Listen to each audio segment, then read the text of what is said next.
Hello and welcome to the European Resilience Initiative Center video podcast. Today we have a live broadcast with Marko Nance, who is a legendary person. He's a Navy officer. He is a cryptographist. He is a Ukrainian soldier who volunteered for the Ukrainian International Legion and fought in Ukraine, and who is doing a lot of things. He is a legendary person who is now in the New York City, and we will talk today about the NATO Summit, the 75th NATO Summit, anniversary summit, actually. A lot of expectations, a lot of fears, a lot of hopes. So first of all, welcome, Malcolm, and thank you that you have found time for this live conversation. Well, I'm absolutely glad to be here, and I'm absolutely glad to talk about NATO and the meaning of NATO, and on the 75th anniversary of NATO, which is, I'm not sure if that's the silver jubilee or something along that lines, but I'm glad to be here. That is absolutely that is happy anniversary, 75 years. Gosh, like who could imagine that NATO would continue to exist for such a long time and will have meaning now, more meaning than 10 years ago or 20 years ago. 20 years ago, everyone believed that NATO has no meaning now. And look, Finland has joined the NATO, Sweden has joined the NATO, and we are talking about NATO as the fundament for the European security and for what is going on here. And indeed, like, what are your impressions from this anniversary summit, and what are your expectations? Like the world leaders are just like arrived to Washington D.C. And what do you feel now, being okay, not in the same city, but pretty close to that?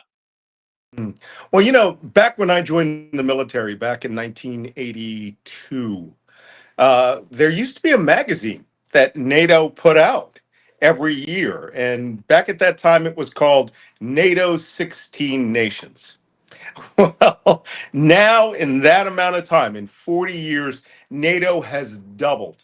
It is now 32 countries, all operating together as a collective security organization, which has now been motivated thanks to Russian President Vladimir Putin, who is the greatest recruiter NATO has ever had.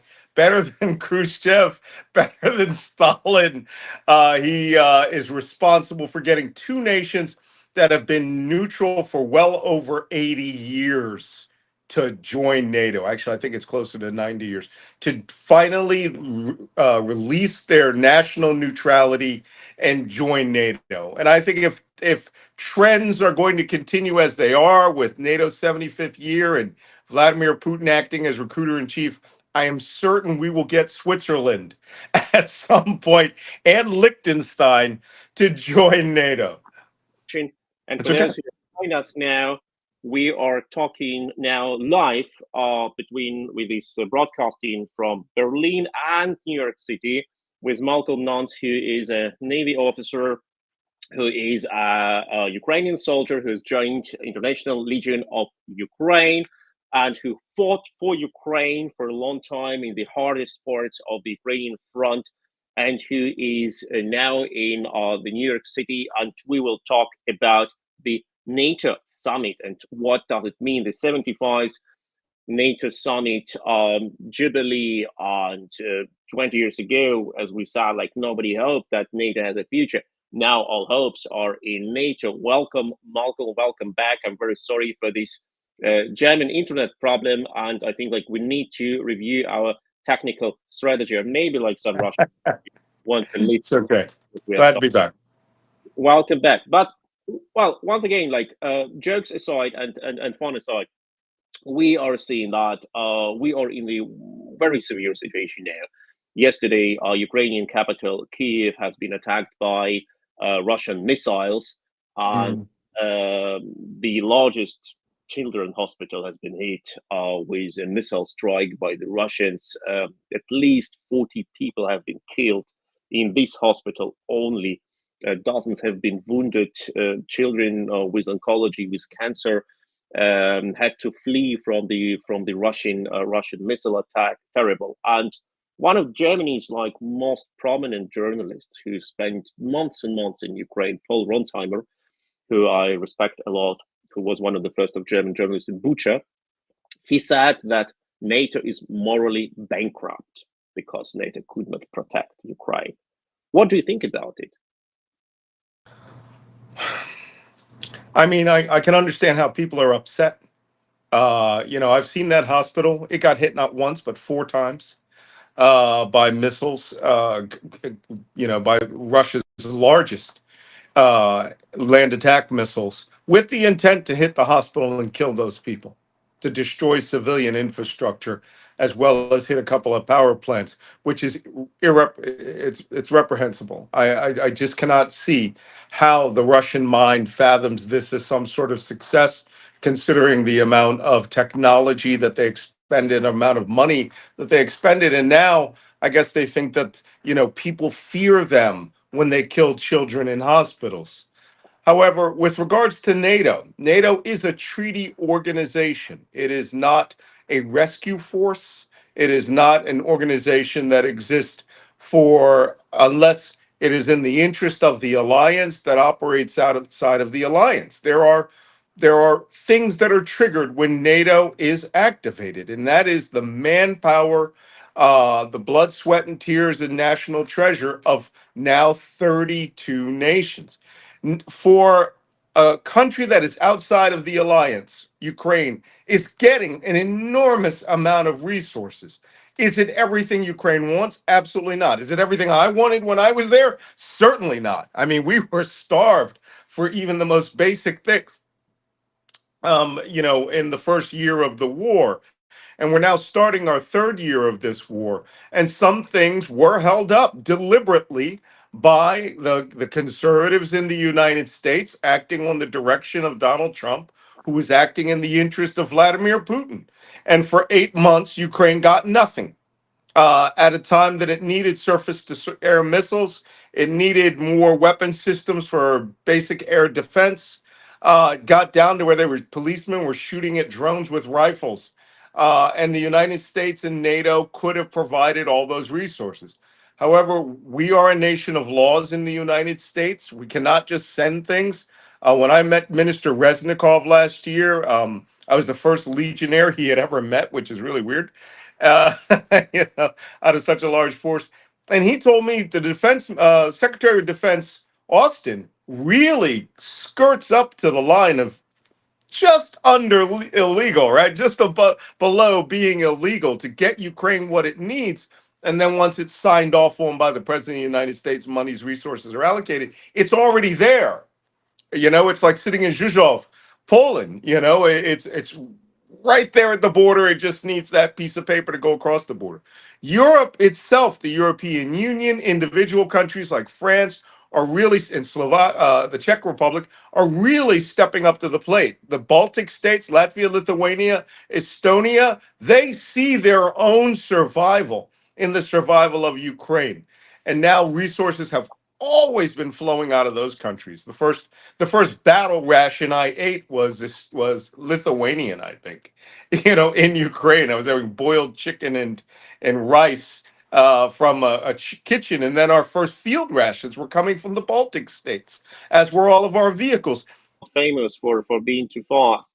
Mhm. Absolutely. So, look, if we can like come back to what we have discussed recently, if I may summarize what you said, is that NATO is doing a good job, and Ukraine is getting as much as Ukraine could get in the like on the level of what is possible, and that is, I think, is very important to understand that the level of possible is also not infinite, unfortunately, uh, Mhm.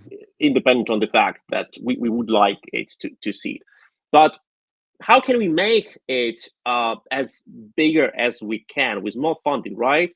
And Right. many European countries have underfinanced their military budgets for a longer time. We have seen that Germany's Minister of Defense Boris Pistorius even now is not happy with how much Germany spends for the military cause.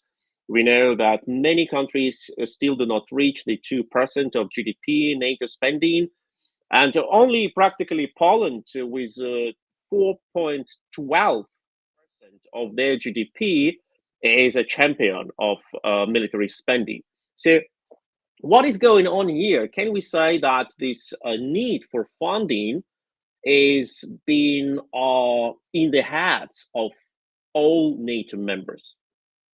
Well, I mean, the war in Ukraine has shown that there are a lot of cracks in the system, and countries that thought they were going to rely on the United States to provide all the resources in the face of a major European war now understand that the United States doesn't have that capacity.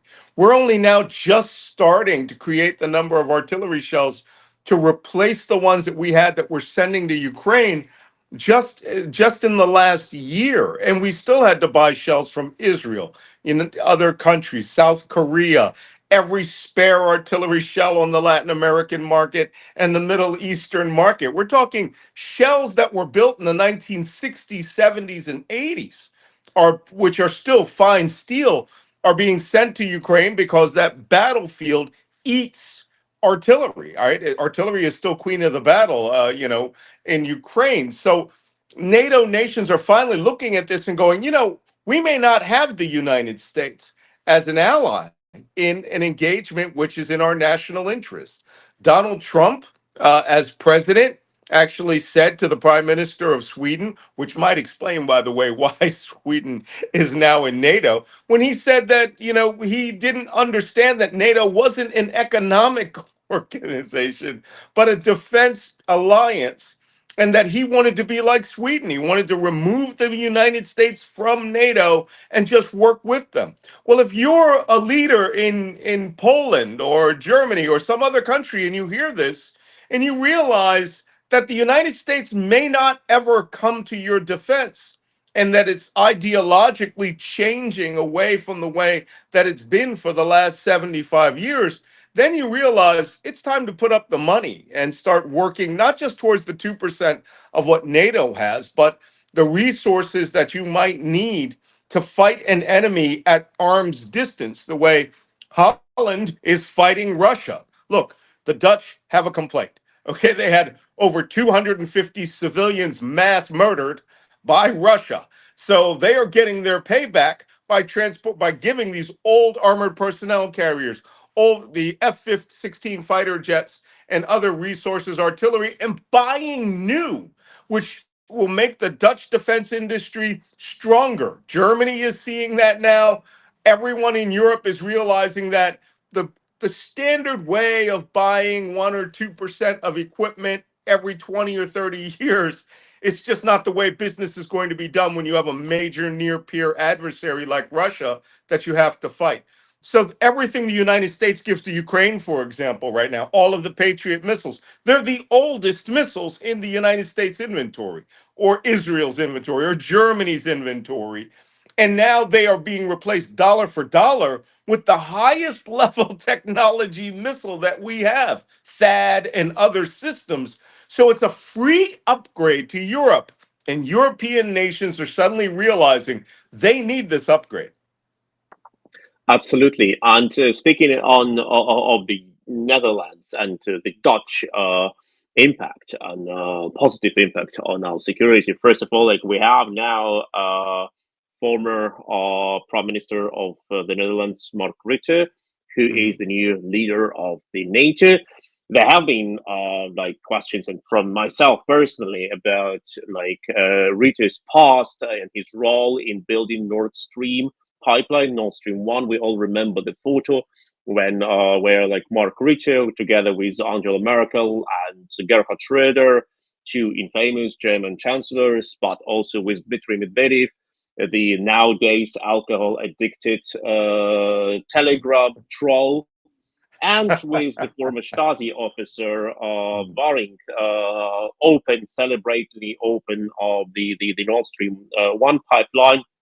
But it was like 2 decades ago, and the last years under the prime ministership, of Mark Rutte, the Netherlands have done a dramatical impact, positive impact uh, for the Ukrainian cause. And now the Netherlands is one of the first countries which is about to transfer F-16 jets to Ukraine. And the new Prime Minister Dick Schoof said that I quote, his defense minister Ruben Brekelmans, who says, "We will deliver F-16s and parts of Patriot systems soon.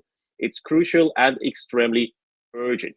So while the Netherlands are a part of solution, obviously for Ukraine, what other countries can Ukraine hope to rely on? We have seen the speech of Ruslan Stefanchuk, the chairperson of the Ukrainian parliament in the Washington D.C. on NATO Parliamentary Leaders Summit, when he said, Mhm. "Give us more patriots, give us more guns." Right. Well, and that's exactly what they need. They need to secure their air defense. And I think the arrival of the F-16s will do a lot to help secure that air defense. You know, when I was in Ukraine in my first year in Ukraine, I dodged 18 caliber cruise missiles. When I say dodged, I mean I was within 1 kilometer of where they impacted. That's the blast radius of 18 calibers. I have a famous one where I was in Kharkiv and I had moved to a new safe house way on the west side of the city in order to have a nice quiet place. And my third night there, 4 caliber cruise missiles blew up the power plant 2 kilometers away from my house. And the missiles came right over my house. The point is, air defense is the number one system that, let's be honest, NATO neglected air defense in all but name. You know, Germany is now realizing they need advanced air defense systems. The systems like NASAMS, which is a short to medium, a short range really air defense system, which is brilliant. I've seen it fire in Kiev and knock down missiles, but it was almost an afterthought in how air defense was done. One of the most brilliant systems that's being used now that was discarded. It is a 50-year-old system. Is the German Gepard anti-aircraft gun system? I remember the And I very need day. to add here, we wanted to scrap them all. Our ministry believed that we don't need them. And the only reason why we have them is that Germany's bureaucracy is extremely slow in implementing decisions. So instead of scrapping them uh, immediately, we have started to deliver like some sort of a plan, like and responsibility, and a lot of Excel paperwork and Mhm. Excel sheets, etc. So we just like we didn't have time to scrap them, and that was a miracle because like until the time when they were needed, if Germany would have functioned smoothly, we would have scrapped them like a decade before. It's a miracle that we have them. It is. And to tell you the truth, I remember the very day in October of 2022 when I suddenly saw 3 Gepards being moved from Kharkiv to Kiev. And I said, "Oh, that's a sign." The sign was they saw a gap in their air defense from these Shahed drones, and Shahed hadn't really been fired a lot at that point. But the Ukrainians were the Ukrainians are brilliantly adaptive. Let me tell you something about the Ukrainians. Okay, you want to fight with a Ukrainian. I mean, next to a Ukrainian. If they don't have something, they will definitely adapt whatever they have to it, whether it's a slingshot or something, and they will use it to its maximum capability. And Gepard has turned into the Shahed killer. If it comes within range, it's not going to survive. And I know one of the biggest problems in the first year was getting authorization to find more of this 40 millimeter, 35 millimeter ammunition that it needed, which I believe was being made in Switzerland, if I'm not mistaken. And so now, to the point where it has turned out to be so good, Germany's now going to Sky Ranger, which is a way more advanced system than Gepard. But Gepard is it is a Cold War era system that is proving to not only that AAA is actually effective, that it is now an critical infrastructure weapon, a critical infrastructure defense weapon, so that you don't have to spend $100,000 missile when you can shoot off 150, 200 euros of ammunition and kill a $35,000 Iranian drone. And you're right. But these systems that we've been using and giving to Ukraine, these were designed to defend the Fulda Gap. Okay, there was a very interesting commentary by an analyst who said, "You would never believe it. The day has arrived where a Bradley infantry fighting vehicle is battling in sight of a BTR-80." And they were in the same video, and it's like, this is what we expected to see in 1976. We did in 1980 in Germany. We never expected to see this battle unfold anywhere in Europe. But it just goes to show that the capabilities we built into our weapon systems 50 years ago, our earliest models, are far exceed anything Russia can put onto the battlefield today. That is indeed the case, and we have seen the battle, like how Ukrainian Bradley dismantles Russian T-90 tank That's with a this metaphor. automatic gun, and I don't speak about like other engagement of the Western equipment against the Russian produced one. But before we go further, first I want to thank Fonris. I hope that I pronounced the name correctly. You have donated $5 and say remember the stolen children. Indeed, dozens of thousands of Ukrainian children have been kidnapped by Russia. Like Ukraine has names of about 200, about 20,000 thousand of children where they are sure that they have been kidnapped. The Russians say about, if I'm not mistaken, 300,000 children, which seems to be like almost every child like who stayed on the territory Russia has occupied. Terrible numbers, and indeed it is what we cannot forget. That is a clear case for genocide, according to United Nations Convention on Prevention of Genocide. And don't forget to like, to share, subscribe to this channel. We are lacking, if I'm not mistaken, now 3% only, 3 subscribers to reach 8,000 subscribers. It's much less than Malcolm Nance has on his YouTube channel, and I urge you to subscribe his channel too. You will not regret it, never. And he is full of insights.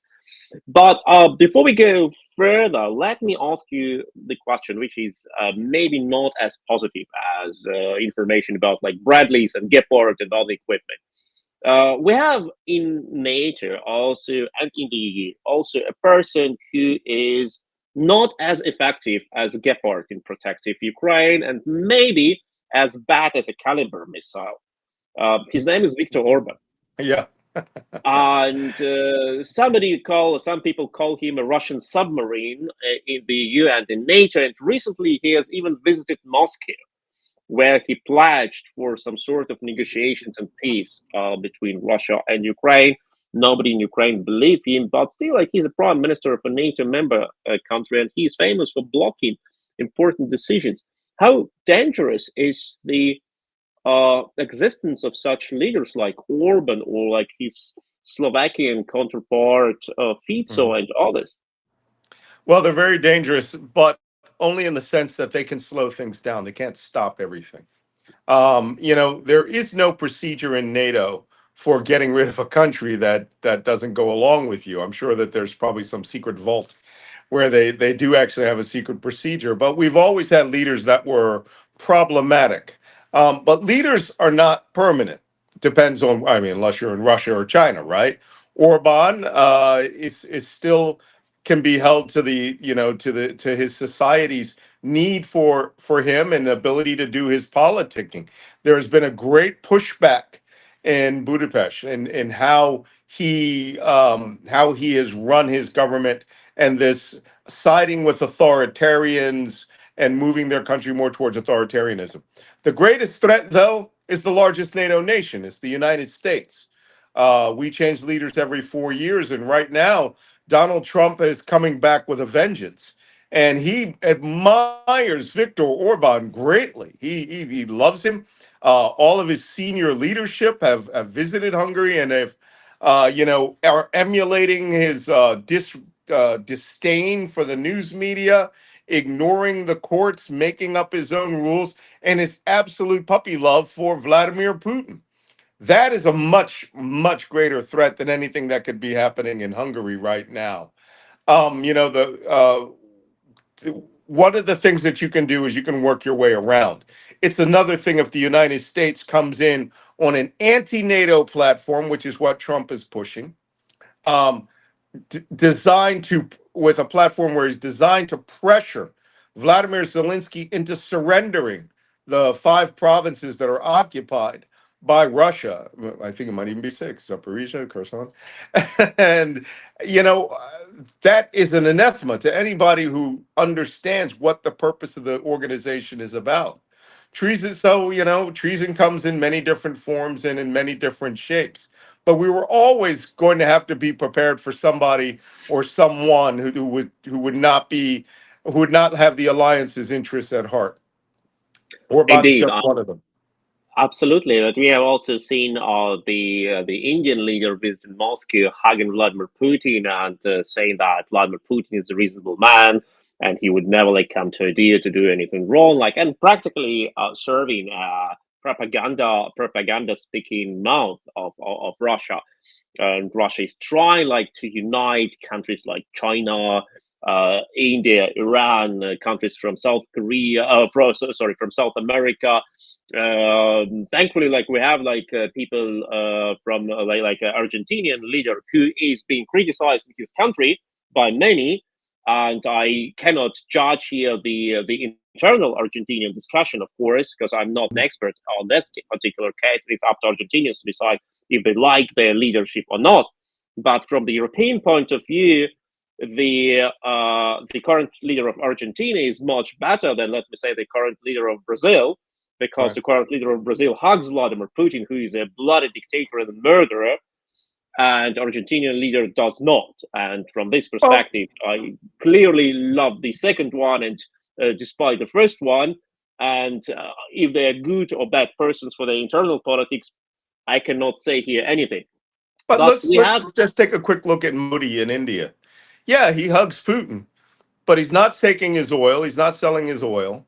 He is quietly planning to give Russia back a lot of its weapon systems that are cheap. He's looking to buy or produce modern weapon systems from the West. Russia has proven to themselves on the global market that they are worthless and their resources are worthless. And the only thing that they have is what little cash they have left to share around BRICS.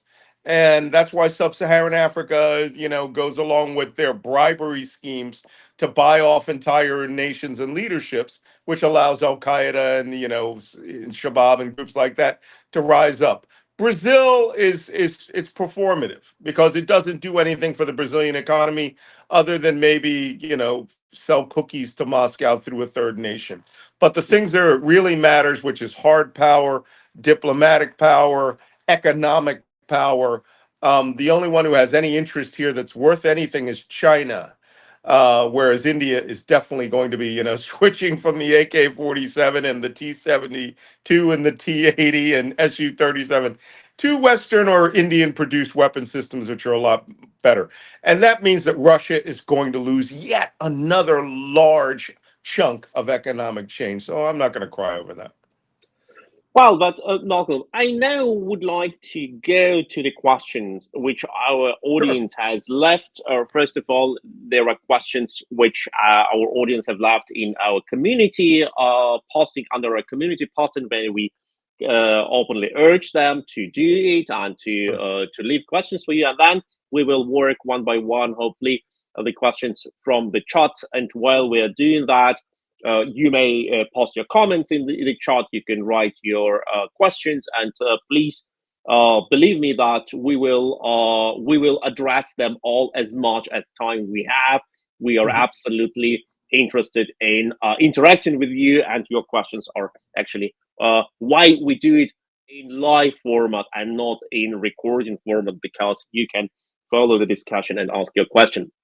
So we had like several questions from the community posting, and our first one was my question for Malcolm would be, what is his assessment of the state of Russian military logistics?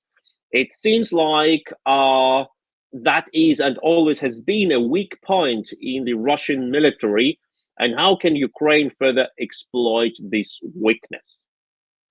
Well, it's simple. It's in a very poor state, and there's a reason it's in a very poor state, because the Russians have a culture of corruption, and it's easy to steal, small amounts of things, pilfer small amounts of things, when you're producing them on a large scale. But the things that they're pilfering, I mean, a good example the other day is a poor Russian soldier received body armor, and it had wood blocks in the place of the ceramic plates. Not even steel plates. I had fine steel plates made in Ukraine in my first set of body armor. They're so beautiful. I wouldn't even give them back. The Russians got, sometimes they get foam pads from China, or they get blocks of wood. And that's where that came through the logistics system. They find their rations are old and moldy. I've captured Russian rations. And apart from the rations that were used by the Spetsnaz and the VDV, they had their own special ration pack that were up to date. Most Russian rations were disgustingly old, and these soldiers have to eat them. That produces health problems. It's all from the theft of money and the logistics pipeline. By the way, Yevgeny Prigozhin was the guy who was responsible for the contracts of food to the Russian army. So take that as you may. I mean, produced lots of billionaires in Russia, but the Russian network, the Russian ability to produce what they want when they want it now is being impacted by sanctions. And of course, the people who have no interest in supporting the now 3-year old 3-day war when they're not going to make any money. They don't do it for loyalty to Mother Russia. They don't care. It's no longer a communist nation. It is a capitalist nation. If they can't make money, steal money, or be part of the mafia to extort money, then they're not going to do it. So the logistics system is, if they produce 100 pairs of boots, maybe 10 pairs get distributed in Ukraine from soldiers that are actually getting them, and they probably have to buy them too. Go to what funny thing, a funny little story aside. I took a Russian position outside of Kharkiv in a town called Ivanivka, and I found all these bags of gear and clothes that were shipped on personal orders from a tactical military store in Moscow. And it was like shoe boots and pants and underwear. And I'm like, wait a minute. They're buying Chinese airsoft copy clothes because their own logistics system can't supply them with whatever it is that they wanted.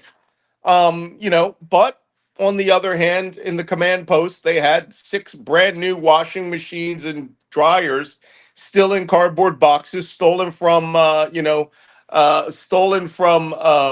Epicenter, the Ukrainian hardware store, ready to be shipped back to Moscow.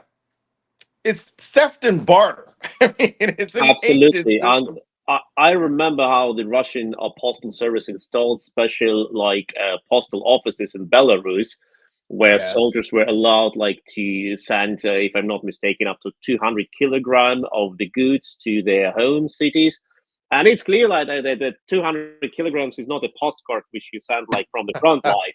It's something more substantial, and that's actually a good tradition of Russian army. In 1945, they have done the same in Germany, where they had like these quotas, how many kilogram a soldier may send home, a sergeant, like a junior officer, senior officer. Marshal Zhukov was famous for having sent to Moscow like several trains full of stuff he has looted in Germany, and that was actually a part of accusation against him under Khrushchev when he was dismissed from his leading position, that he was extensively looting in Germany.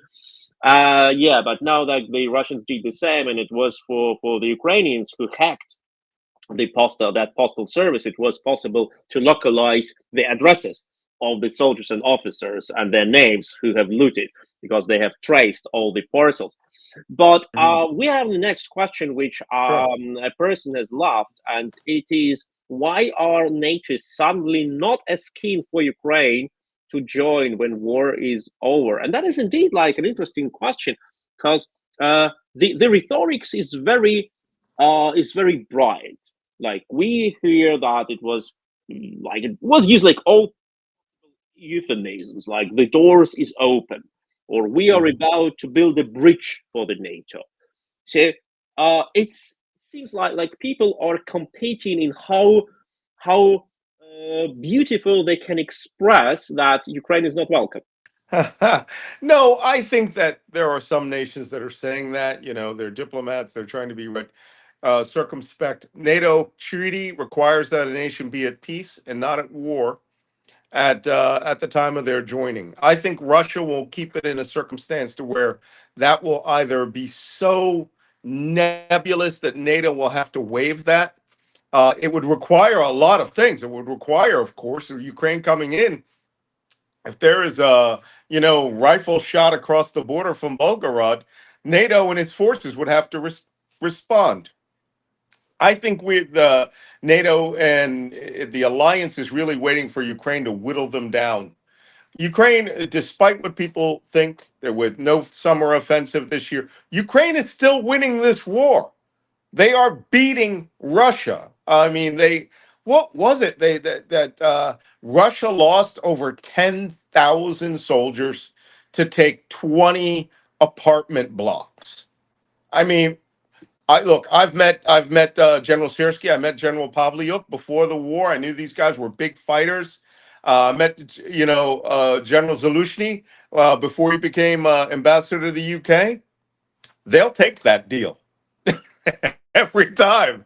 If it's like 5 kilometers for 10,000 dead Russians, I will take that deal. It is a war of attrition, and it appears that Russia is actually sustaining more attrition than people ever thought that they could, and that they, in fact, may be closer to folding than anyone ever thought Ukraine was. So there's a possibility that Ukraine could be at peace in the next year, year and a half, if they get the resources that they need to continue the fight. Well, absolutely, and we know that for the Russians, it's that bad Soviet tradition which the Russians have inherited. Like they know these orders like go ahead, and the top commander is lying to his supervisory, and his supervisory is lying further, further, further. And on the top, there is a guy like who says, "Yeah, I want to have this city for like some holiday." Like for some like victory day or for the New Year Eve, etc. And I remember like I regularly go to the front line in Ukraine, providing the Ukrainian army with equipment which we buy for the nations for our European Resilience Initiative Center. Last time I've been last week to the 47th Brigade and to the 92nd Brigade, both mechanized brigades in Yes, my guys. Donetsk region. Yeah. They're tough guys, real heroes, and we've brought them like 200 of multifunctional light surveillance drones, like Uh, for search and rescue missions, for mhm. observation missions, for other missions. And I remember like when I come to them like every month practically, Mhm. and they told me that uh, several weeks before the 9th of May, what the Russians celebrate as their own victory in World War II, which they have, Right. of course, achieved without the Americans, without the Brits, without anyone all alone. The Russian attacks on Avdiivka Pokrovsk axis were incredibly hard. And one day after, they stopped Yeah. because they believed that the Russians wanted to have it for the 9th May. And the same happened for the so called elections of Vladimir Putin. Right. The attacks weeks before because the Russians wanted to take Avdiivka, but as it didn't happen until the so called elections of Vladimir Putin, they significantly reduced the level of attacks. They have taken Avdiivka later, but not with that pressure. And my counterparts in Ukraine said they really fight for the certain day. It's incredibly, they don't value Right. the life of their soldiers. Well, I have a saying that you know many of the attacks that we saw, cruise missile attacks, hypersonic missile attacks, offensives kicking off. Everything appeared to have been done for the 9 o'clock meeting in Moscow the next day to brief the big guy. And you'd be sitting there, and I would look at all of these cruise missile attacks, and I've planned airstrikes, I've planned attacks at the theater level, and you look at them and you go, what is the purpose of that? I don't understand why that was done. It's because sometimes the guys in the army would say strategic aviation isn't doing anything. And then strategic aviation would say, well, I shot 25 caliber missiles in 4 Kinzhals yesterday. And you can almost see them writing it down and getting it onto PowerPoint to show to Vladimir Putin. It's like, this is not a way to fight a war. Wasting 4 hypersonic missiles on a children's hospital only pleases the inner sadist of Vladimir Putin. No other But person. that is indeed the way how the Russians run this war. They have done it in Aleppo in Syria. They have done it in Yes. Chechnya. They are hunting civilians. They're killing children. That is how they believe they can break the will of the Ukrainians. That's why there was that mass rape. Not only because they are like they are savages. They are like they're actually brutal army which is happy to act like that, Mm, but it's also because it's their way. They believe they mm, can break the will of the Ukrainian people. But a very interesting question which came mm. from Gazer873, and thank you for your donation of €12 for the Ukrainian cause. And he asks, or she, uh, do you think Russia had anything to do with Hamas attack on October 7th, like training, weapons, funding, etc.? All on Putin's birthday, Russia's irritating reaction, connections to Russia-Ukrainian war, question mark. Funny you should mention that because when I went to Israel in January, I was there for about 6 weeks, tagging around with the Israeli army, working with Israeli intelligence to find out about how the October 7th attacks occurred. One of the things that we investigated, or I investigated, I wanted to know was Russia's links to Hamas. Directly, no. Directly, no. Right? Indirectly, well, there are a lot of different links. There is video of Hamas members or what are purported to be Hamas members wearing PMC Wagner patches, and they didn't seem particularly Russian to me. There have been videos where Hamas soldiers on October 7th were shouting in a combination of Russian and Arabic. It's quite possible that Hamas could have gotten people trained through trainers that were in Libya. I was in Libya in 2011 when the big training, when the big rebellion happened there. But Russia has since come in there in a big way with PMC Wagner. They lost. A lot of them went to South Sudan. And also, don't forget the Iranian connection. They are deep with the Iranian Revolutionary Guard Corps. Deep.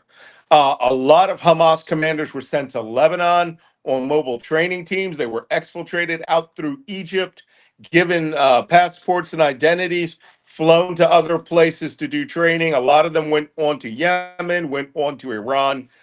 So Russia supports all of these activities. They're sort of the way the Soviet Union was in the Cold War, where they would be training the Irish Republican Army or the Red Army faction, or in Germany, Bader Meinhof Red Army faction and Action Direct in France, or some small groups, but they had their resources. And then when the Cold War stopped, we found that billions had gone to terrorist groups.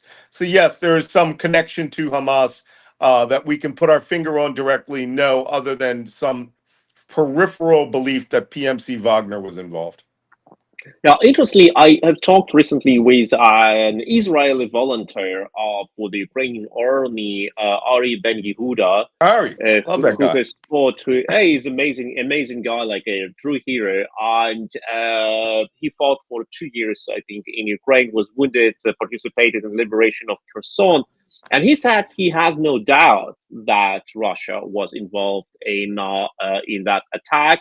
in a form of preparation and sharing knowledge. Oh yeah, And intelligence. yeah, and we know that the attack took place on Vladimir Putin's birthday. Vladimir Putin loves to kill his enemies on his birthday. The attack was in interest, practically, of Russia to divert the attention from the Ukrainian attack of Russia. And Ukraine needed ammunition, Ukraine needed stuff, and the stuff was rerouted to Israel for a good reason. And of course, we have seen the delegations of Hamas visiting Well, Moscow. let me tell you something about the population of Israel, though. Boy, you want to talk about a group of people that hate Russia right now. They really think Russia had a big hand in October 7th. So whatever they may have gained by supporting Hamas, they're going to lose it, because now we're talking about Israel is maybe in negotiations with the United States to send over all their reserve Patriot batteries and missiles. They may have shot themselves in the foot. Absolutely, absolutely, totally agree. And we have another question, and this is Sure. interestingly the question which was asked in both our community posting and in the live chat now, Mhm. and it is actually about the U.S. restrictions on hitting Russia's sovereign territory. So Mhm. U.S. has provided Ukraine with free hand to shoot missiles, ATACMS missiles against Russia, but not the whole territory of Russia, just a limited one. So how do you assess this development? Is it what Ukraine needs in that extent, or is it too late? And Gather 873 thanks you for you have answered their question. Well, I think part of the problem here is not knowing precisely what the restrictions are. I mean, I know a lot of people give Jake Sullivan a lot of grief, the national security advisor. But there are a lot of forces at work who don't want to see U.S. weapon systems blowing up in Moscow. We can understand that. But look, if I were President Zelensky, I would have learned very early on. First off, he could have come to me out, in Kharkiv and asked me my opinion. And I would have told him straight. We have this philosophy of whoops in the armed forces, where when you tell us not to do something and then we do it, we go whoops. you know, I I would be pushing those restrictions beyond belief, because what are we going to do? Stop supplying them? We are not going to stop supplying them. I would have. I mean, I don't understand why Ukraine even agreed to that. Russian air bases are now in the sights of long distance drones. They're destroying the oil sector of Russia. But the kind of weapon systems that they have, like ATACMS and things like that, we're not going to know where every one of them is fired at. And by the way, like regarding these restrictions, we have seen that Ukraine pretty much ignored the Jake Sullivan's Yeah, urge not to hit Russian oil refineries. And yeah. okay, you warned us, but what can we do? You don't send us what we want, so we have to fight with what we have. And if you like Russia's precious oil, help us to finish this war, and you will have as much oil as you want. And after that, the U.S. Administration has allowed the strike on Novorossiysk oil terminal on the Black Sea. But we have another question, and Sure. I think it is resembles a bit like what you mentioned in the beginning of this conversation. Mhm. Donald Trump's possible connections to Russia. How much Oof. of that is on the stake? Well, it's real, and a lot of it is at stake. I wrote 4 books on the relationship between Donald Trump and Russia. And, first it started, he is madly in love with Vladimir Putin. Let me tell you how far back Donald Trump's relationship extends, whether he knows it or not. When he married Ivana Trump in 1977, uh, her father in what was then Czechoslovakia, right? The Soviet Socialist Republic of Czech Republic. Um, at that time, the reporting entity for the STB, for Czech intelligence, was her father, who was pushed by the government to report on everything Donald Trump, the American millionaire, was doing. And he did. And he reported for over 2 decades. So Russia has an extensive KGB file. Now, a lot of people go, "Oh, you just hate Trump. That's not true." Well, like I said, I've written 4 books about this. And if you don't believe me, go believe the files. The files were all put out by Czech television, and they did a documentary on them where they showed you the actual cables that were sent by Czech intelligence to the KGB, right? The KGB back then watched everyone. And they knew that by 1988, when Donald Trump wanted to run for president, they knew he was serious about it because they were monitoring the phone communications between Ivana Trump and her father. And he was writing up reports for them at the same time. And that's why the Russians were so open to get him to travel to Moscow in 1988, 1989, because they knew he could be manipulated. And he was. And he took all this admiration dropped on him as these people are white, these people are like me. He likes Eastern European women. His second wife or his third wife was Slovenian at a time where Slovenia was still part of Yugoslavia, you know, under Tito, not communist, but communish. And he just opened himself up to being a unwitting asset. First he was really a useful idiot, then a unwitting asset, and then he became a very witting asset in 2014 when he went to Moscow for the Miss Universe or a Miss Universe pageant, and they schmoozed this guy about giving him Trump Tower. And he, look, to tell you how simple the man was, he thought that he could bribe Vladimir Putin with a penthouse. Yeah, indeed. And we know that these travels to Moscow were Amazing. excessive, and they continued for decades. Like, I was born in the Soviet Union, and I was maybe like 8, 9 years when one of the Soviet movies was produced on like a comedy show about like some KGB mafia adventures in the US. And at the end, you can see like they thanked Donald Trump and the team of Taj Mahal Casino for providing them shooting scenes. So Donald Trump was involved in that very business, like trying to get all possible connections.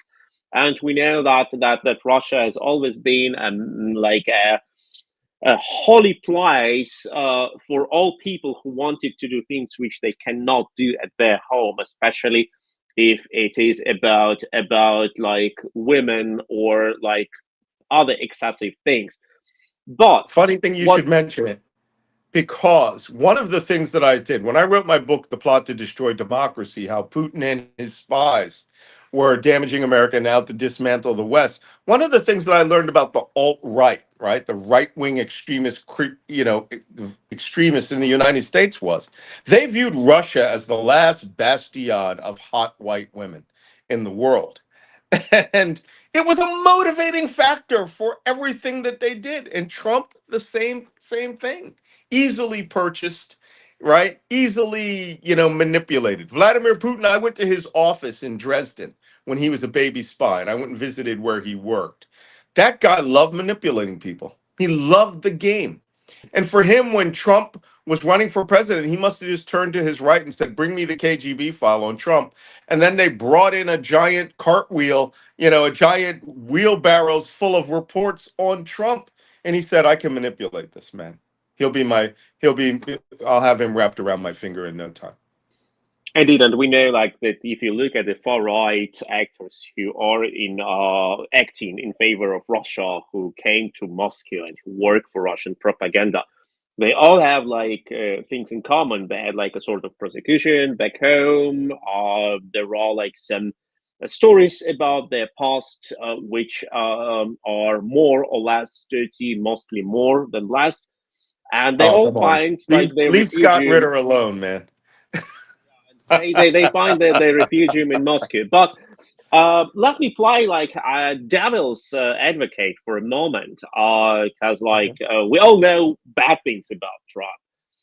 Still in Ukraine, some people say, okay, what has Biden given us? A lot, but not enough. And Really? what Trump has given us, they say, okay, like he was the first who have provided Ukraine with Javelin missiles.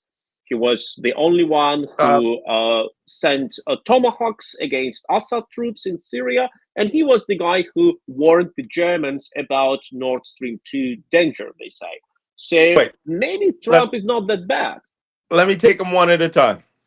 Okay. First off, the Javelin missiles were actually um, conceptualized and authorized under Barack Obama after night vision and blankets, but they had restrictions on them.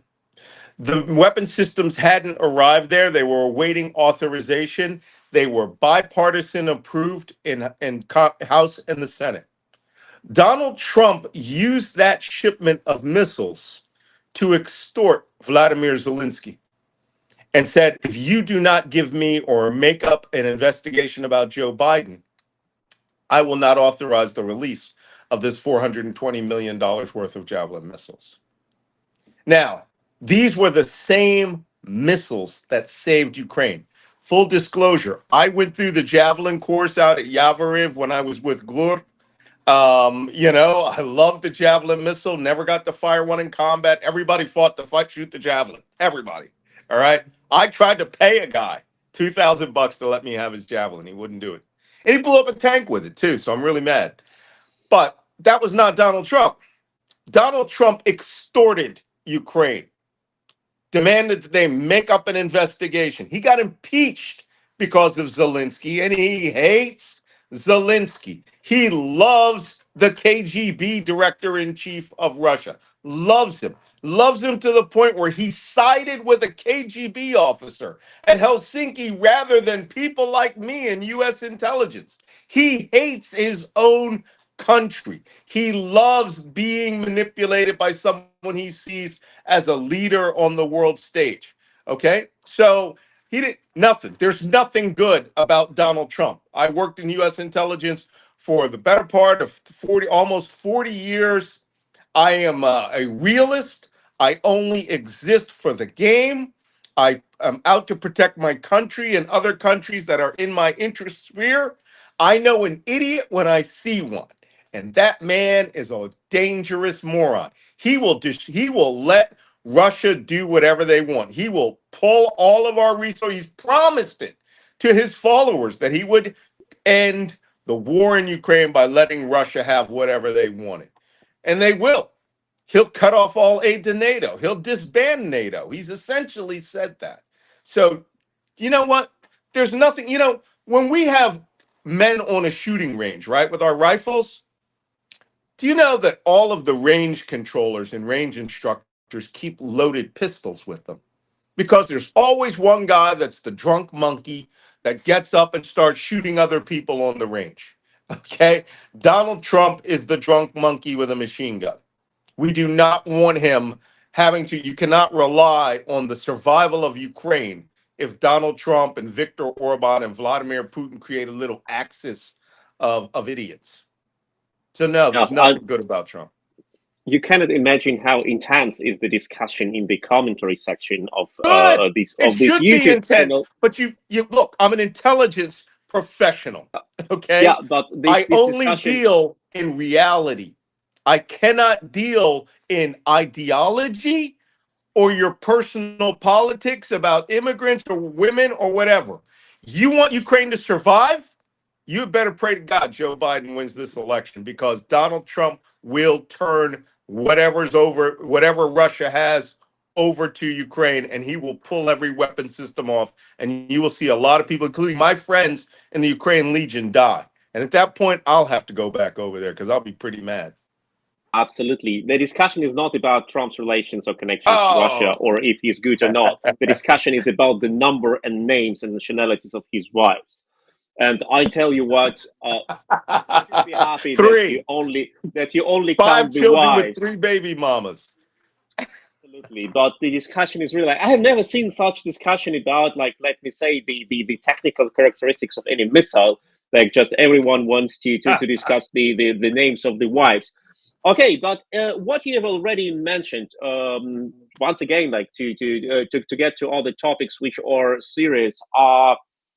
You have mentioned these Russia connections and the level of support by of the populists, and we have seen in Europe this development. We have seen in Germany, in the eastern part of Germany, former GDR, the most popular party is AfD, and AfD is practically a far right party with a lot of people in the leadership who are certified Nazis.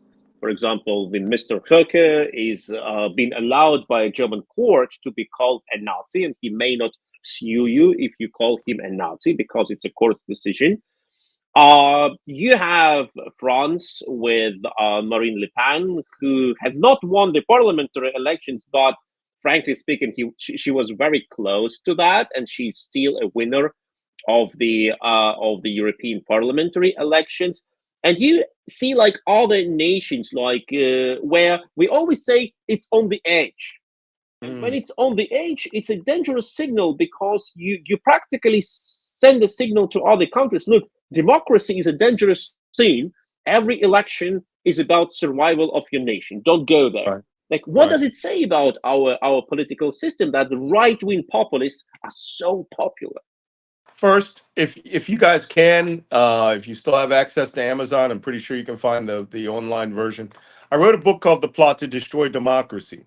And it was about how Russian intelligence worked with right wing extremists in Europe and created this constellation of Moscow supported United Russia's political party, supported political groups and conferences that were being held throughout Europe every year. AfD was a huge one. The Austrian right wing political party was another one, which they got into power. Marine Le Pen took 38 million euros from Vladimir Putin. And in one of my favorite memes of all time, when she lost in 2017, it had a picture of a stern Vladimir Putin looking at Marine Le Pen. And the caption was, "Where's my money at, bitch?" So, these people promised each other on the far right that they're going to win. There is only so much populism that will work in Europe. And a lot of this is dirty, dirty Russian money, alliances with Russian organizations. They bought the National Rifle Association. In the United States, the right wing evangelical extremist Christians are all very pro Moscow now. The alt right, the right wing extremists, everyone who attacked the Capitol on January 6th. I have a T-shirt that I bought online. They stopped producing it called I'd rather be a Russian than a Democrat. This is a dangerous situation. But since the fall of the Cold War, we don't see oligarchic autocracies as an equal threat to communism because they're like us and they have money and they can hire lawyers. When they went after Bill, when Moscow went after Bill Browder, one of the most amazing things that I saw that I couldn't comprehend because I was an old Cold War guy was that they had hired the best law firm in the United States in England to help get him arrested, to have Magnitsky, his lawyer, arrested and then killed him and then tried to get Browder with these red notices by playing the legal system of the West. The Soviets never did that. That's when I knew we're in a different world. It's about money, giant oceans of money in which passports have no meaning. And that these people knew that money would talk so much they could send the most deadly nerve agent into England and carry out a chemical weapons attack on an ex spy that killed British citizens and nobody did nothing. That's how the Russians have manipulated the system now. They understand their money talks, and we're And then, willing to like, listen. and then they bring Hinkel to the United Nations and let That's him talk on their in their favor. Jackson Like, by Hinkle. the That's way, like disgraceful. the questions was, why doesn't Malcolm have Biden's ear? Malcolm may have Biden's ear. I'm very well known in the White House. You guys know I was on MSNBC as the terrorism and intelligence analyst for 7 years. I left that job and joined the International Legion because I was in the Ukrainian army. I have not been invited back for some strange reason. They have a belief that if you are a participant in a war, then somehow your opinion's illegitimate. I don't know. But I spent 7 years speaking U.S. news media. The press secretary was a contributor with me on MSNBC. I know actually the State Department's press spokesman. I know a lot of people over there. I know the vice president knows my name personally. Joe Biden knows who I am. I just cannot get through to their individuals on a less than political level. But if I need to pull a string politically, I know how to get there because I am an African American that has fought in the Ukrainian army. And I understand the values Ukraine is fighting for, and people take my opinion very seriously in Washington. But the continuing being serious, can you explain the logic behind Jack Sullivan's decisions and his point of view? Like, he's not No, a stupid person. Like, it's why is he thinking so? because he works in old school realpolitik. And what he doesn't do is again, there is no founding ideology that the United States believes they're fighting. They believe that they're fighting little currents as opposed to a tsunami of money that is now washing over the world that is buying the end of liberal democracy. That's what's happening.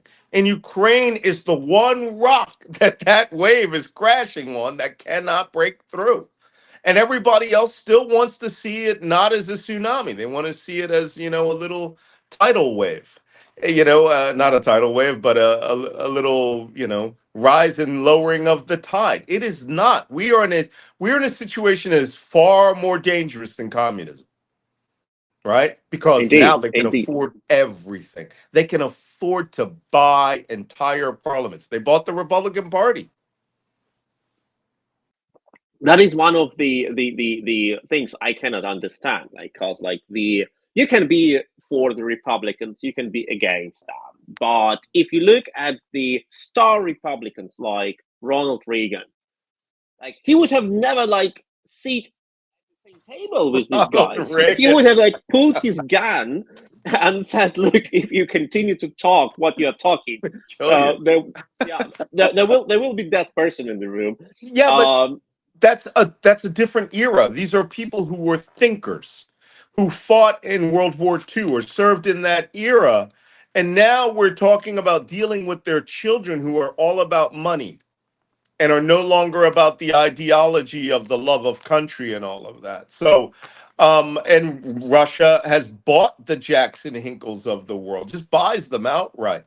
Look, Elon Musk delves more in right wing extremist conspiracy theory because he has decided he is the self appointed savior of global foreign policy. And because he has money, you should listen to him. In the old days, the guys who landed at Normandy and fought World War II were the decision makers. They understood through blood they were not going to be playing this game. Those people are gone.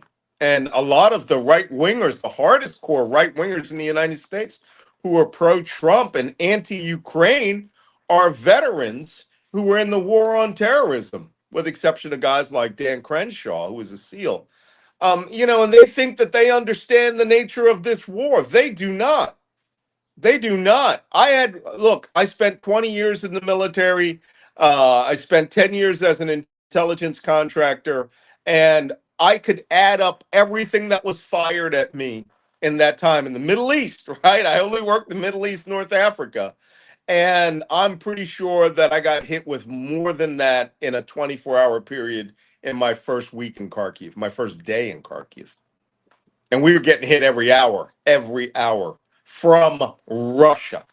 And if you haven't been under sustained multi-day bombardment like I was when I was in Kupiansk, and they were just spending thousands of shells just to see if they could find you, then you haven't lived. These people don't understand this. We haven't had this intensity of war since Korea or World War II. Absolutely. And that is, I think, what we also miss in Germany. Sure. Our politicians, like our chancellor, is a politician who grew up as a local politician of a municipality. Most of our politicians make career making their path through municipalities. They are perfect in creating coalitions within a small city or a larger Mhm. city, dealing with bicycle lanes, parks, schools, etc., which is good, which is important for people in normal daily life, but which brings you quite different qualities compared to countering a dictator. Because in a city, you aim for a compromise, you aim for understanding the other part and finding a deal practically. Yep. When you deal with Vladimir Putin, you need to be reckless, you need to be aggressive, you need to be fearless. And we miss really politicians like Konrad Adenauer. Like if you think like the founding father of the German Federal Republic of Germany, of true free Germany, Konrad Adenauer, he was an older man when he in 49 when he became a chancellor, like over Yeah. 70 years old. He has experienced Too World old. War One. He was experienced World War II. He was imprisoned by the Nazis. He was interrogated by Gestapo. He was put under house arrest. He has seen everything. Like you cannot scare an old man who has survived Gestapo interrogation. What are you going to do? Like Kill what can you threaten him with? And now we have Chancellor Scholz, who has never faced anything more dangerous than a strike of a local bus company. And of course, he's afraid of Vladimir Putin because he doesn't understand how Putin acts. He wants to him? avoid the conflict because it's all his history says him avoid a conflict and he will be rewarded. But Konrad Adenauer knew you just don't let it happen because you will lose everything. Let me tell you, I can understand this because, and I'm going to put it this way: there's a big difference between the Rat House and the Reichstag. Right? I mean, what you're planning Oktoberfest and Christmas festival, Pfingsten, as opposed to leading a nation or destroying a nation the way that the Nazis did. But it was on a global scale. Two entirely different ways of dealing with the public. And I can understand where Schultz is a little inadequate in making those decisions. Like you said, it's not gonna, it's not about putting in new bike lanes or dog parks. It's about dealing Absolutely. with people that would, if they could, kill you. Absolutely. And here, by the way, the question from Kellen Dunn, who asks, does Malcolm believe Ukraine can win on the battlefield with Europe's support only? No US because of Trump. That depends on the amount of support. First off, a lot of intelligence. I like that today they are Trump proofing NATO, which is Europe will be, or NATO will now be European spearheaded with the US level of support just in case the resources get cut off. I believe Ukraine can beat anybody on the ground. It will cost more men, it will cost more manpower, it will cost more equipment. But I think Ukraine can win on the ground. Now, if some countries like Germany would loosen up, it could happen a lot quicker than it could anywhere else. You've got Finland and Sweden now providing weapon systems, resources. The French intelligence is just as good as ours. They're all NATO weapons, NATO intelligence systems out there. So I think that they can win. It'll just take longer. Let me bring this discussion to this level of like the forecasting and prognosis and analysis. We know that for the last 12 months, the Ukrainians suffered of immense deficit of ammunition, most of all Right. like 155 artillery shells. Right. And that was the reason why the FPV drones have gained that much momentum and that much importance, because they were practically a substitution for their Right. artillery shells. I have They personally were. experienced it many times when you bring drones to the army, which are surveillance drones, like light surveillance drones. They tell you, but they're like drone people. They tell you everything about all types of drones, bombers, kamikaze, surveillance, everything, and they tell you how important the FPV kamikaze drones are for them. And now, like Russia has about 10 times more, they say, shells than Ukraine has, but even it's Mhm. like 5 or 8 times. It's a huge difference. But next year, the EU should be able to produce as much shells as we wanted the EU to be able to produce this year. That means 1 million shells a year. And South Korea comes and other countries. Can Ukraine get that momentum in firepower and just push the Russians out of Ukraine? Well, first off, pushing the Russians out of Ukraine is really a matter of creating enough mass to break through. I think that the first major shift in the Overton window, so to speak, in Ukraine's favor will be bringing the F-16s in. Not because the F-16s are going to be doing air defense missions. They can. The F-16s are going to be throwing precision weapons in a way that Russia cannot defend. Right? I mean, the Ukrainians have been very successful in destroying S-400 and other weapon systems, S-300, S-400 air defense systems around Crimea, blinding the radars with the Su-24 launching the harm anti-radiation missile and things like that, and just going out and paying people to blow things up or set fire to things has been dramatically successful over there. I think what they need is more massed precision rocketry, multiple rocket launch systems like HIMARS and other systems out there, and longer range fires to sop up the logistics, to hit concentrated weapon, concentrations of personnel who are coming to the front, and that way you dry up the front to where you can get a breakthrough in a specific place. But that's going to take more hard equipment, more Bradley infantry fighting vehicles, and other things that are coming there, the Leopard ones that are coming, and they're coming. But can you do it without the United States? Yes, it'll be harder. Can we get the massive artillery? Let me tell you, artillery's good. Precision artillery's better, and they have figured out some of the systems that don't work, like the GPS guided weapon systems. The Russians have very good jamming. Early on last summer, we had a really big problem with that, but we had a very innovative way of dealing with Russian jamming of artillery because it's a big system. I've seen one that was captured near Hostomel. We find them and we blow them up. Okay, we drop a drone into it, or you fly a rocket, or a beaver drone or something like that. You just blow it up. And tell me, I'm a guy who came from the signals intelligence world when I worked at NSA at one point. I love killing signals. You know why? You don't have to collect against them anymore. There's no more jamming if the jammer's destroyed, right? So then your GPS artillery is awesome. But I think that hard artillery shells, which are good for area denial, I think drones are actually better killing machines in that respect. The Russians hate them. The Russians can't stand drones. But like all things in combined arms, they have to combine to create a mesh, a network that rolls through and can really give you the ability to break through. And we're going to still need NATO, and I think Europe can lead in that. But again, we're still going to need the United States. Can Ukraine take land? Yes. The question of when they hit that critical line of defense and they break through. And I think at some point it'll happen, maybe even by accident, or NATO will have assessed that there is a spot here where there's an opening, and if you break through and you suddenly, like 92nd Mech, I went on the offense with the 92nd Mech in Kharkiv province.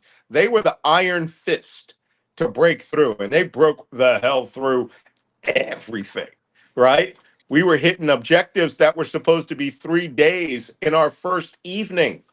So you never know when it'll come through. And it's the kind of attack that will break through to the Russian rear, and you can start flanking entire provinces. Who knows? It could happen in Zaporizhia or Donetsk or but you got to get through the minefields. You got to get through the dragon teeth. You got to get through the defensive fighting positions, and you have to have enough manpower to push through and maneuver. We shall see. Absolutely. I've personally been 10 days ago at the drones workshop of the 92nd Brigade Achilles Oh, they're awesome. Battalion.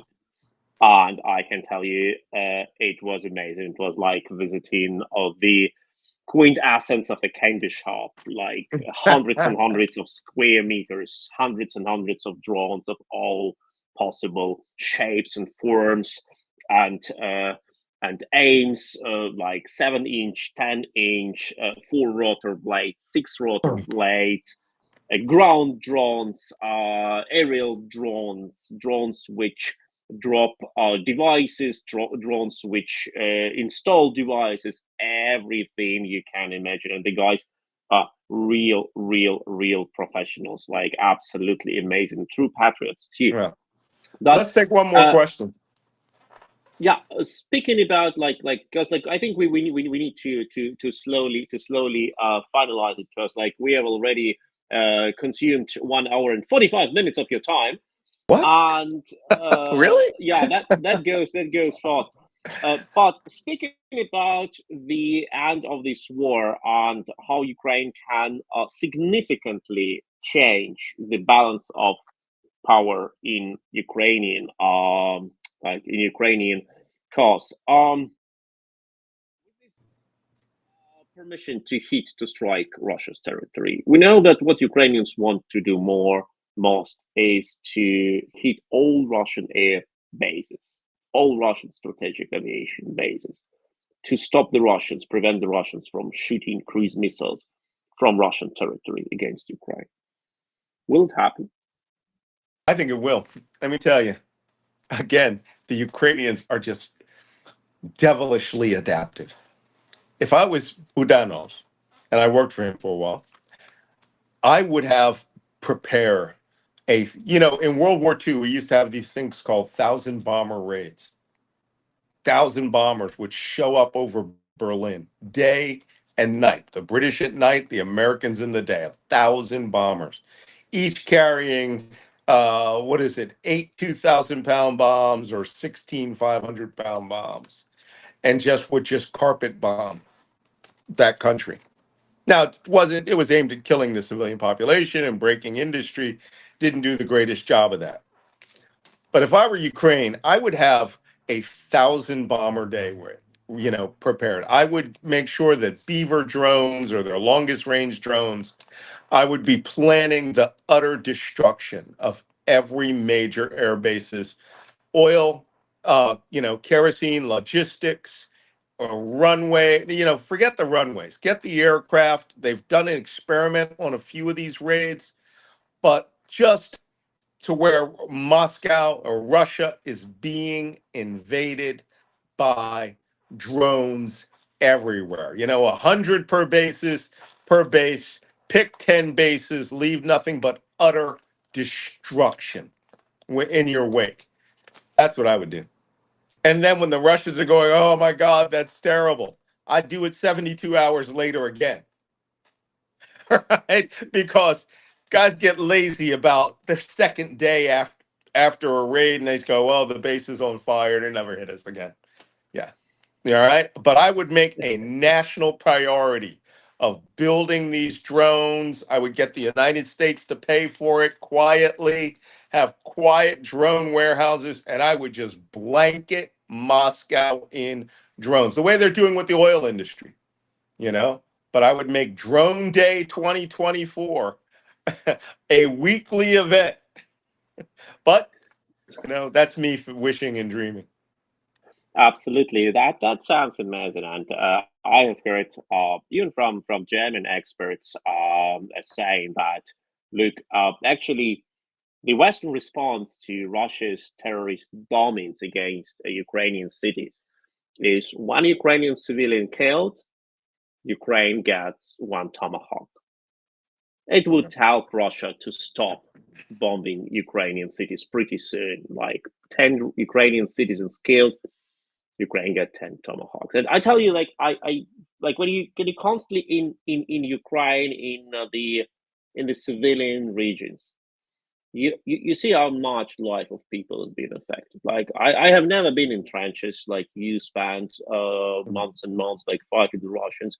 I've spent like a lot of time with the civilians, and it's amazing how they adapt, how they try to combine this war reality and their wish to stay sane and to find like some anchors of their life. Like many in the West, like say, oh, the Ukrainians go to bars, or they go like to children playground, Mm.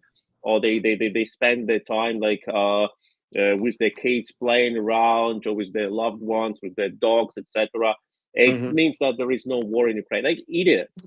Oh no. Uh, all like if you look at London on the bombs, the British people on the German fell to this blitz bomb raids. In the evening, they were hiding from the bomb, so they helped to clear the rubble and save the people. And in the Hmm. day, they went to cafes because it what helps you to stay alive. Right. I've been to Mirnograd, like just 20 kilometers from the front line. Like I every second, yeah. Well, I had some idiot who was a friend of Elon Musk come out and attack me when I did an interview with NBC News, and a cruise missile attack happened. But we had been at air raid for 3 hours, and I had completely forgotten that we were at air raid. And it takes 3 hours for a caliber missile to go from the northern part of the Black Sea to fly through to hit Lviv. And I was I was doing operation out of Lviv, and it flew right over our head. I have people right now to this day tell me we were faking a cruise missile attack. It killed 6 of my neighbors 500 meters away. You could see the smoke cloud. You could hear the missiles over your head. And here's one of the complaints. People say, well, people were walking around like nothing was going on. Yeah, people Of walk around course, during air raids because you know what? You can't stop every minute of your life and get into a bunker in a city of 500,000 people when you're 3 hours into an air raid. You got to get, important things like coffee and hot dogs. of course. Once again, like Mirnograd, 20 kilometers from the front line, constantly hit by Russian missile. Every second day, a massive shell attack.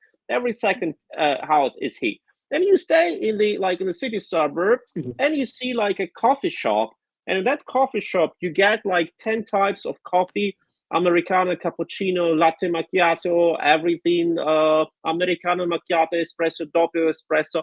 You can get it with 3 types of vegan milk, with like some sort of coconut milk, with some nuts milk, etc.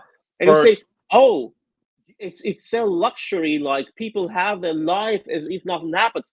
No, you it's because first. it's the only same thing. If you look around, there are houses where the whole entrances are missing because they've been destroyed by Russian missile. And that coffee shop works only until 20 hours, until 8 p.m., because there will be no electricity anymore. It's what Ukraine keeps them also alive. Ukraine also has the finest coffee society on this planet. I am sorry. I loved my Ukrainian coffee. You can go out in the middle of the night, and if you can find an Oko gas station or a SoCar or some gas station, you can get yourself a good coffee. You can get yourself a double espresso, all right, or a cafe macchiato. That doesn't mean the artillery's not hitting us. Okay? It Absolutely, just means you can get absolutely. good coffee.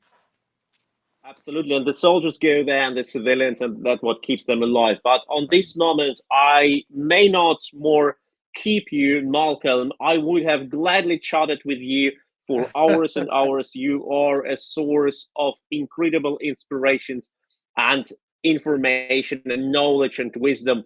Thank you so much for what you do, for what you have done, for what you will do. And thank you, audience, for your great questions and for your interest.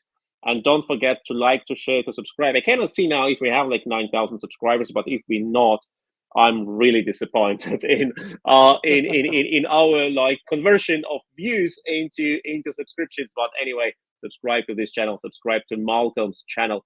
You will not regret it. Thank you so much, Malcolm, for what you have done, and thank you for your interview. Thank you My so pleasure. much.